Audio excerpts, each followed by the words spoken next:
भोजपुरी में वो कहावत बा कि खेत खाए गदहा और मार खाए जोलहा। पैसा एनएम लोग लेता है और बदनाम आशा होती है। गाँव में घर पर जाने का बाद जिसका डिलीवरी होकर यहाँ से जाता है वो लोग कहता है कि आप लोग हम लोगों का पैसा कटवा देती है जाकर हॉस्पिटल में।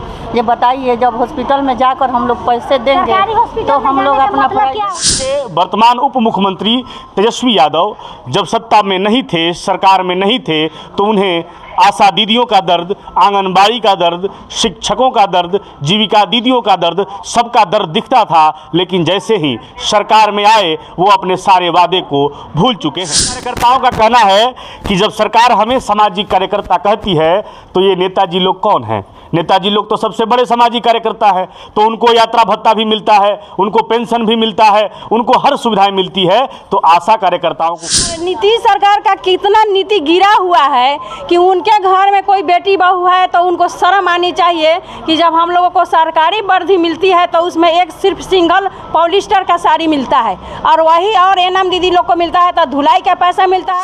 काम करना पड़ता है, क्या कहेंगे? आगे जाइए। जी सर, 24 घंटा काम करना पड़ता है। वो भी काम कैसा करना पड़ता है कि चाहे बारिश हो, चाहे 1 बजे रात हो, चाहे दोपहर दिन हो, चाहे कोरोना हो, चाहे उसको HIV हुआ हो, अगर स्टाफ कोई नहीं छू सकता है लेकिन एक आशा का करता है कि उसको भिड़ाया जाएगा कि वो पेशेंट को आपको देखना है। कौन पैसा मांगता है? यहाँ का स्टाफ सब मांगता है, ऊपर से नीचे तक सब कोई जी जी। कितना पैसा मांगता है? कौन मांगता है? 500 कौन मांगता है? जितना मिले सब। माने डॉक्टर मांगते हैं कि नर्स मांगते हैं? कौन मांगते हैं? डॉक्टर नहीं, नर्स मांगती है, उसमें का स्टाफ मांगता है, ऊपर से नीचे तक पैसे से चलता है हॉस्पिटल।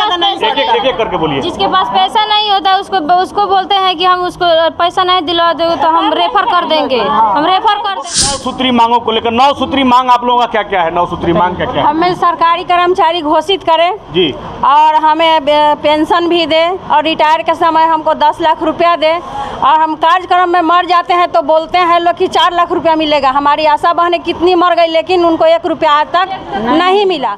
आरोप लगा दिया जी। आरोप ये है कि एनएम के द्वारा और ममता के द्वारा जब वो लोग किसी महिला का, गर्भवती महिला का प्रसव कराने के लिए जब आते हैं तो उनसे पैसे लिए जाते हैं, ऐसा आरोप आशा कार्यकर्ताओं के द्वारा एनएम दीदी पर और ममता कार्यकर्ताओं पर लगाया गया। इस पर क्या कहेंगे आप? देखिए, कान, नाक एवं गला की समस्या से है परेशान तो डॉक्टर अभिषेक कुमार है बेहतर समाधान। ENT surgeon doctor Abhishek Kumar नई तकनीक से दे रहे हैं बेहतरीन सेवाएं। संपर्क करें दवाई वाला मेडिकल, डॉक्टर कौशल्या चौक से 10 मीटर पश्चिम, थावे रोड, गोपालगंज।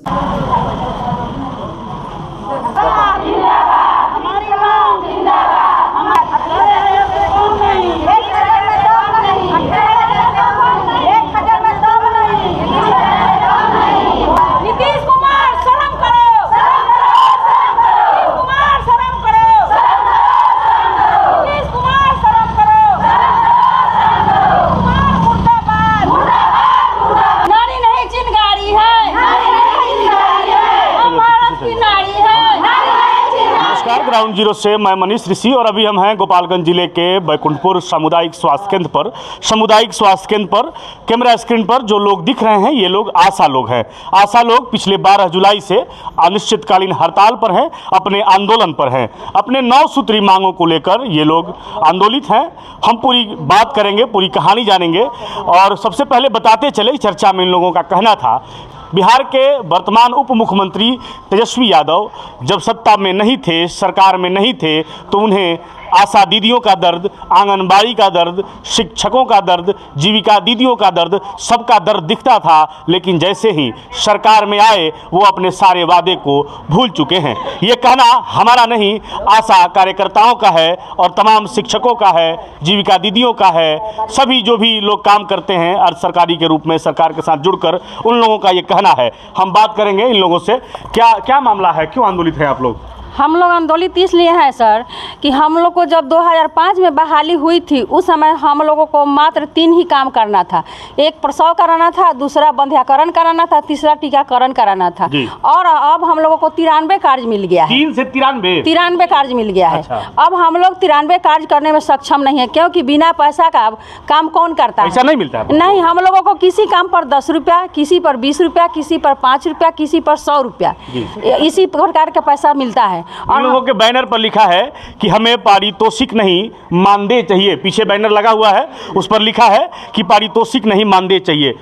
कितने दिनों से आंदोलित हैं आप लोग? हम लोग 12 जुलाई से हैं, हर जगह पर है, यहाँ भी है, पूरा बिहार में है? पूरा बिहार में है और 30 जिला में है। अच्छा, आप लोग रात में भी यहाँ आंदोलित? हाँ, हम लोग रात में क्यों रहना पड़ा? रात में रहना पड़ा कि हर ब्लॉक में दवा चोरी से लोग निकाल दिया है, वैक्सीनेटर ने चोरी कर लिया है, इसलिए हम लोग अपना मरना जीना कोई नहीं सोचे कि हाँ हम लोगों को क्या होगा, हम लोग पक्के पर सोए हैं, कीड़ा भी काट लेगा मर जाएंगे, इसकी कोई परवाह नहीं है। हम लोग जब पेट नहीं भरेगा तब भूखे भोजन कितना दिन तक करेंगे, इसलिए हम लोग सभी बहनें यहाँ बिना खाए पिए रहे, लेकिन हम लोगों से कोई मिलने नहीं आ रहा है। अच्छा। नहीं आया। और सर बात रही कि 1000 पारितोषिक राशि जो दे रहे हैं, वो नीतीश सरकार बोले थे 2018-20 में हम लोगों ने हड़ताल किए थे तो बोले थे कि मानदेय दिया जाएगा, और मानदेय कह करके उसको पारितोषिक राशि में बदल दिए। तो हम लोगों को पारितोषिक राशि नहीं चाहिए, हम लोगों को मानदेय चाहिए 21,000 रुपया। कितना मानदेय चाहिए? 21,000 रुपया हम लोग को चाहिए। 21,000 चाहिए? हाँ, 21,000 22 ना?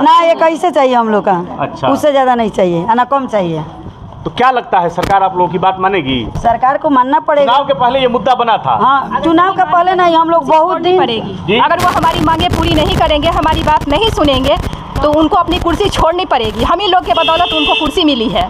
हम ही लोग का कहने का मतलब है कि आप कहते हैं कि आशा एक सामाजिक कार्यकर्ता है, ठीक है, सामाजिक कार्यकर्ता को आप कहते हैं कि कोई मानदेय नहीं है, लेकिन मेरे कहने और पूछने का है जितने भी नेता हैं, मंत्री हैं, वे भी तो सामाजिक कार्यकर्ता हैं, तो उन्हें वेतन दिया जाता है, सारी सुविधाएं दी जाती हैं, फिर हमें क्यों नहीं? आशा कार्यकर्ताओं का कहना है कि जब सरकार हमें सामाजिक कार्यकर्ता कहती है तो ये नेताजी लोग कौन हैं?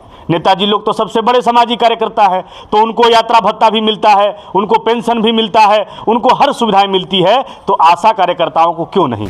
अगर एक तरफ सामाजिक कार्यकर्ता होने के दंभ भरने वाले नेता पूरा भोग करते हैं राज्य सरकार का और केंद्र सरकार के खजाने का, तो ये आशा भी सामाजिक कार्यकर्ता हैं, ये भी काम करती हैं। इन लोगों का ये भी कहना है कि हम लोगों की छुट्टी नहीं होती है।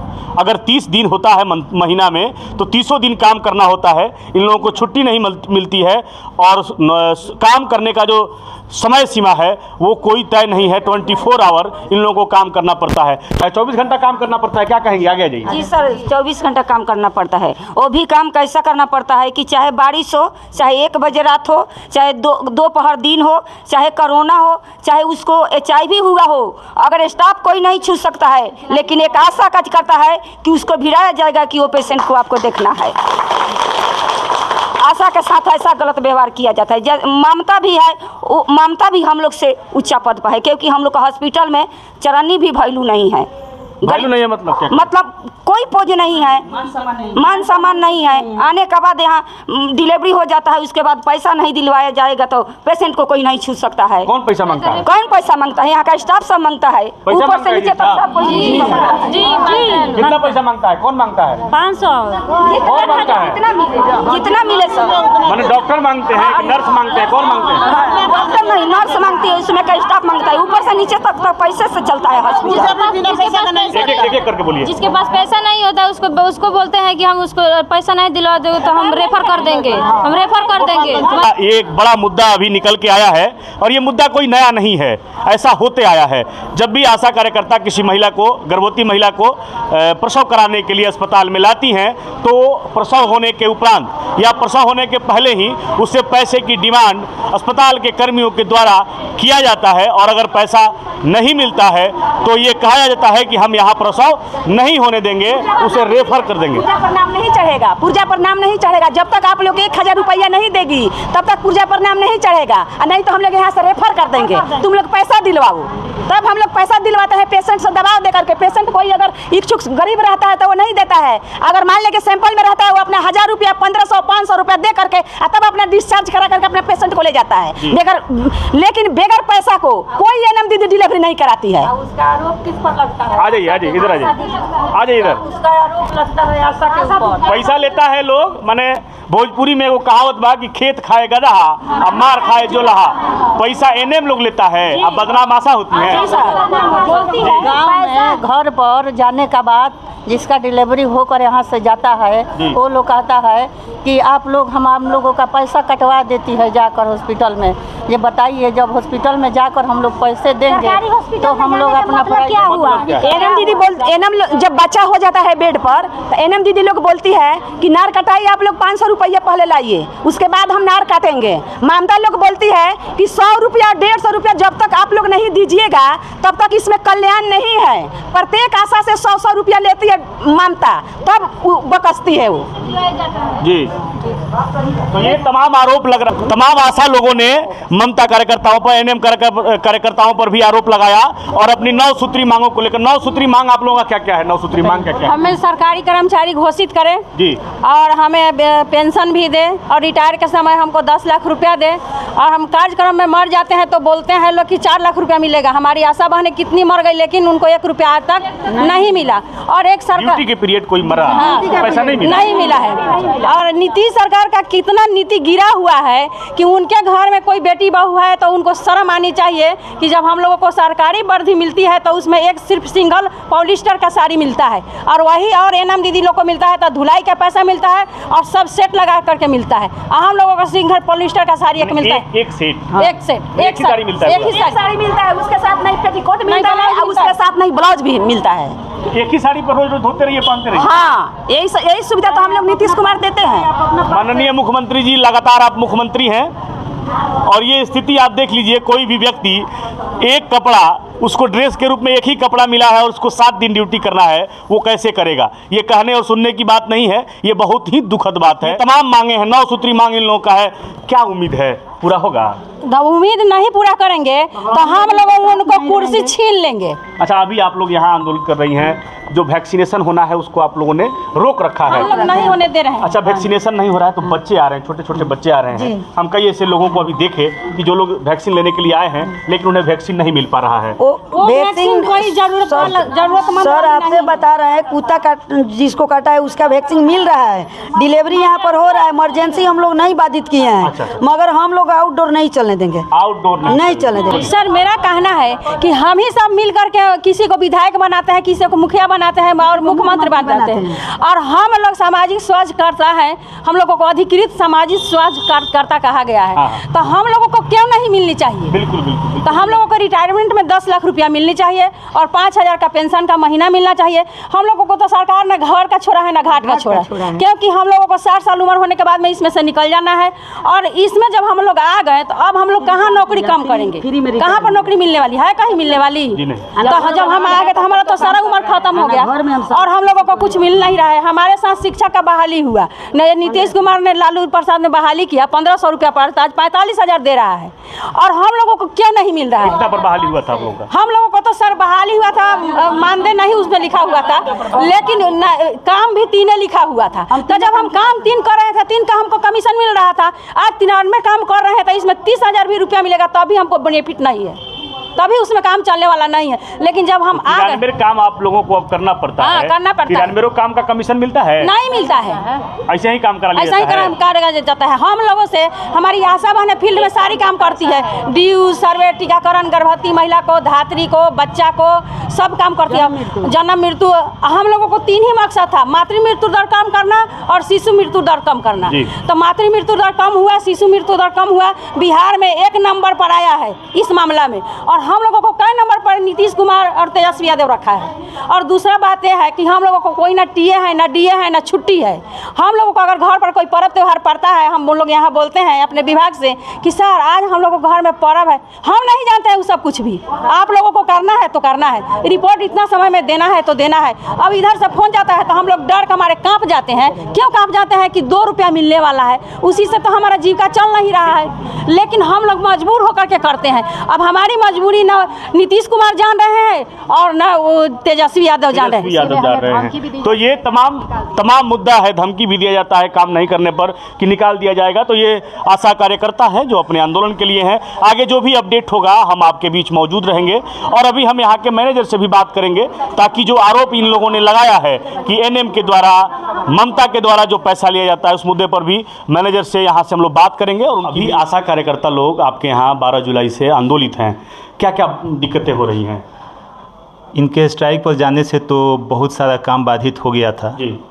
जिसमें मुख्य रूप से टीकाकरण हो गया, डिलीवरी हो गई, इमरजेंसी सर्विसेज हो गया, ये सारे चीज़ सारा लगभग इन लोगों ने ठप कर दिया था। लेकिन आज इन लोगों को बुला करके और इन लोगों को समझाया गया है, मेरी बात मानी है ये लोग, और इमरजेंसी सर्विस स्टार्ट हो गया है, जिसमें डिलीवरी भी स्टार्ट हो गया। छोटे छोटे बच्चे जो हैं अपने माँ के साथ आए हुए हैं जिनको टीका लगवाना है, जी। और लोग बैरंग वापस जाना पड़ रहा है, जी। तो इससे क्या उन बच्चों पर प्रभाव पड़ेगा ना? स्वास्थ्य बिल्कुल बिल्कुल, स्वास्थ्य पर तो प्रभाव नहीं पड़ेगा, अब तत्काल प्रभाव तो नहीं पड़ेगा, लेकिन समय उन लोगों का जो निर्धारित है टीका का, वो बाधित हो जाएगा। वो समय पर ना दे करके, हालांकि हम लोग जो 1 साल के अंदर टीकाकरण कराना है वो तो हम लोग करा ही लेंगे, लेकिन इन लोगों के स्ट्राइक से सबसे बड़ा प्रभाव जो है टीकाकरण पर हुआ है। टीकाकरण हमारा पूरी तरह से बाधित है, इन लोगों ने कोल्ड चेन को पूरी तरह से बाधित कर दिया है और टीकाकरण पूरी तरह से प्रभावित हो गया। हम लोग उन लोगों की बातों को कैद कर रहे थे अपने कैमरा में, उन लोगों ने एक आरोप लगा दिया। आरोप ये है कि एनएम के द्वारा और ममता के द्वारा जब वो लोग किसी महिला का, गर्भवती महिला का प्रसव कराने के लिए जब आते हैं तो उनसे पैसे लिए जाते हैं, ऐसा आरोप आशा कार्यकर्ताओं के द्वारा एनएम दीदी पर और ममता कार्यकर्ताओं पर लगाया गया। इस पर क्या कहेंगे आप? देखिए, इसके बारे में तो ये तो कभी कभी हम लोगों को भी शिकायत आती है, जिसको बहुत गंभीरता से संज्ञान में लेकर हम लोग इस पर कार्रवाई भी करते हैं, और जिस पर लगातार अगर इस तरह का अगर 1-2 शिकायत आ जाती है तो उसको हम लोग लेबर रूम से निकाल देते हैं, लेबर की ड्यूटी से उसको हटा करके फील्ड का ड्यूटी दे देते हैं। और इस तरह की शिकायत आई भी है जिसको हम लोगों ने काफ़ी गंभीरता से लिया है, और उन लोगों पर हम लोगों ने उस तरह के एएनएम को हम लोग लेबर की ड्यूटी से हटाकर और फील्ड की ड्यूटी में हम लोग डिप्यूट कर दिए हैं। तौर पर जो गरीब लोग होते हैं, खासकर वही लोग सरकारी अस्पताल पहुंच रहे हैं, जो वर्तमान स्थिति है, तो उनके पास पैसा नहीं है, इसीलिए वो लोग यहाँ आते हैं और सरकारी अस्पताल में आए और यहाँ भी पैसा लगे तो फिर सरकारी अस्पताल का क्या मतलब? नहीं, इसमें हम लोग बहुत इन लोगों के लिए खास तौर से जो हमारी जनता, हमारे लाभार्थी जो हमसे आस उम्मीद लेकर आते हैं, उन लोगों के लिए हम लोग भरपूर प्रयास करते हैं। यहाँ पर लेबर रूम का जो है कंडीशन बहुत बेहतरीन है हमारे यहाँ का, साफ़ सफाई से लेकर के, इक्विपमेंट से लेकर के, ऑक्सीजन से लेकर के सारा चीज़। उसके अलावा दक्ष हाथ यहाँ पर है, जहाँ पर नर्सिंग ऑफिसर जो है यहाँ पर डिलीवरी करा रही हैं, एएनएम जीएनएम सभी हमारा दक्ष हाथ यहाँ पर डिलीवरी करा रहा है। उसके अलावा हम लोग इन लोगों के लिए तत्पर हैं, और हमारा यही प्रयास रहता है कि कहीं से भी, सुदूर गांव से भी हमारा अगर कोई लाभार्थी अगर मेरे अस्पताल में आता है तो वो यहाँ से मुस्कुराता चेहरा लेकर के निकले। हमारा भरसक हम यही प्रयास रहता है कि उसका 1 पैसा यहाँ पर खर्च नहीं हो। हम लोग इसके लिए लगातार काम कर रहे हैं। और इस पर बहुत बहुत धन्यवाद समय देने के लिए। और तो ये पूरी कहानी आप लोगों ने सुनी, आप देखते रहिए ग्राउंड जीरो। मैं हूँ मनीष ऋषि, धन्यवाद।